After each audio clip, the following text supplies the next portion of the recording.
Here's a neat trick I got from an ad in a magazine for a popular TV show. With the TV show's got Mr. Donald Trump in it, so you can probably guess which one it is. But it had a person that was enclosed, but there was no person there, so it was kind of ghosted, if you will. And I just thought it was a neat thing to try to recreate here. I tell you what, you learn a ton about cloning and brushing and gradients and things to kind of help make something like this a little bit more realistic. So let's start off here. Just double click on the background layer, click OK, and that turns it into a regular layer.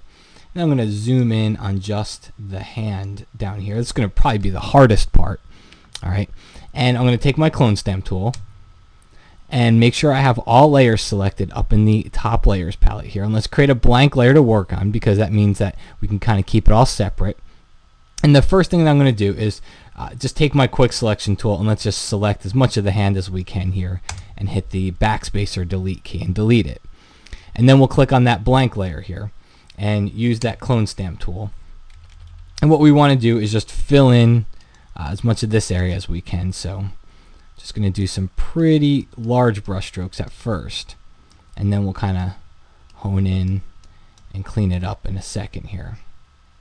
Okay, and then let's go up here and try to get some of the pocket area, knock my brush size down, and just try to continue as much of that area down as we can. It doesn't have to be all the way down, but just try to continue some of it. And let's take some of the fold from the jacket and try to continue that upward a little bit. All right. And we're not going to go all the way to the sleeve. And you'll see why in just a moment here. We don't have to go all the way to the sleeve because we're going to start to fill that in. Okay, and that looks pretty good. You can go in here and you can clone in and kind of clean some of that up. But honestly, folks, you're really not going to see it in the final image here. It's not something that we're going to be concentrating on. So you can try to go in and clone out. Here, I'll do it really quick. There's just one area that's bothering me. There we go. So that kind of looks a little bit better. Now, what I'm going to do here is grab my elliptical marquee tool and just make a elliptical selection. And let's zoom in again on that area here. And if you right click inside the selection and choose transform selection, you can move this guy around, you can rotate it. And what I'm going to do is just put it right over the sleeve. Okay. Maybe even make it a little thinner. All right, and then you can rotate it around some more if you have to. All right, and that looks pretty good. Back out a little bit, and now I'm going to take a brand new layer here, just create a brand new blank layer, take my gradient tool and just use the default black to white gradient and just drag it straight across here. Okay, I'm going to deselect and let's back out here and take a look. So that is a start, but it's not quite what we're looking for. First of all, I can use the move tool and I can reposition it around if I need to.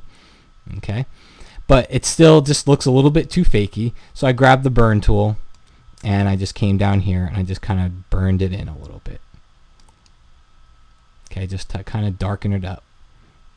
Okay, and that looks a lot better. Now let's go over and take a look at the other hand here. Zoom in, and this one's going to be really easy. I'm just going to go on the original background layer. And in fact, one of the things you can do to help kind of keep this organized, click on one layer, shift click on the other, and just Command or Control E, merge them all together. Now let's take the brush tool here. I'm going to go on my background layer here, and all I'm going to do is just paint over that with black. Okay, we don't need any detail here. This is going to be hidden inside of that sleeve, so I can get away with just painting it over and just plain black. Okay, not always. You might have to use the same technique that I used on the other side to just grab a black and white gradient and fill it in with that. Make sure you do it on its own layer, and that way you can kind of blend it in. But I think for this example, just painting it over with black works just fine. Let's back out and take a look. All right, good. So we got rid of his hands. Now let's get rid of his head. All right. First, we'll take the lasso tool, and I'll start off here and just try to lasso as much of it as I can.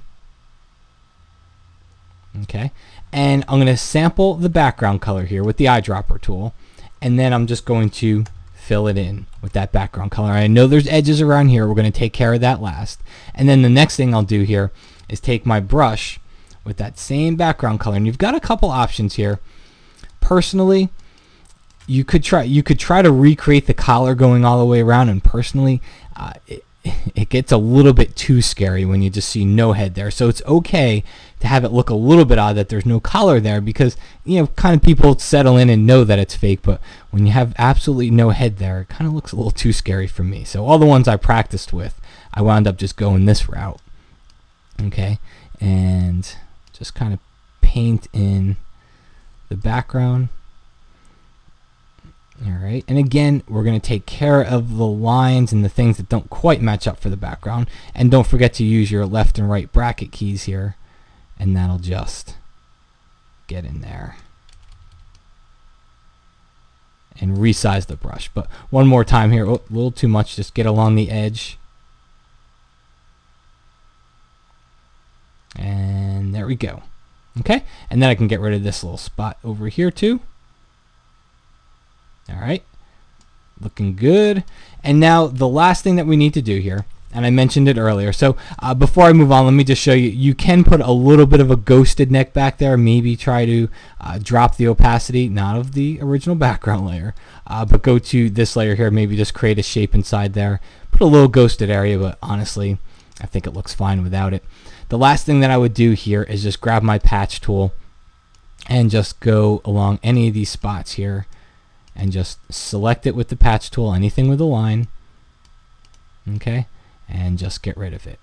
All right, so as you can see, as I go through this, I mean, we're using a lot of cool techniques, all right, and the idea is just to try to make this look a little bit more realistic. And how can we go about doing that? So even if you don't find yourself taking the person and making them a ghost, the techniques that you use really work well for lots of different circumstances here. And there's one more line I want to get rid of. Okay, so that's one way to get rid of some of those seams inside the background. And let me go ahead here, turn on some text, and that's basically the context in which I saw this in. It was an ad. Again, it was for one of those popular TV shows, and it had Donald Trump in it, and just kind of showed you, the idea was like, this could be you, insert person here, and that was the same thing I carried over to this. So hope you enjoyed, folks, and we'll see you again next time.